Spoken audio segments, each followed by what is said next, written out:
High বন্ধুরা, welcome to my new video. আজকে একটা অন্য আলাদা একটা টপিকস নিয়ে আলোচনা করতেছি। আমরা সবাই যারা যারা কন্টেন্ট ক্রিয়েটর আছি সবাই নিজস্ব কন্টেন্ট আমরা ফেসবুকে বা ইউটিউবে আপলোড করে থাকি।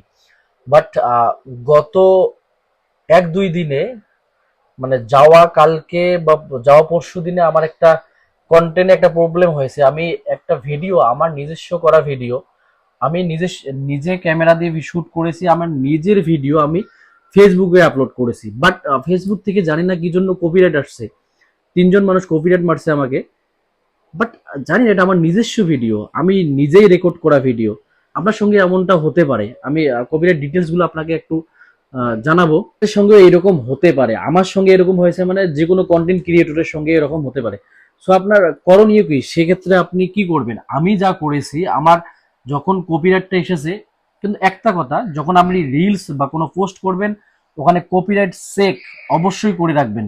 কপিরাইট চেক করতে যায় 60 সেকেন্ড বা 30 সেকেন্ড সময় লাগুক, কিন্তু কপিরাইট চেকটা অবশ্যই অন করে রাখবেন। আমি কপিরাইট চেকটা অন করে রেখেছি, এবং আমার যখন কপিরাইট এসেছে আমি করেছি কি, কন্টেন্টটা ডিলিট করে দিয়ে আবার কিছু এডিট করে রি-আপলোড করে দিয়েছি। বাট তারপরে আর কপিরাইট আসেনি।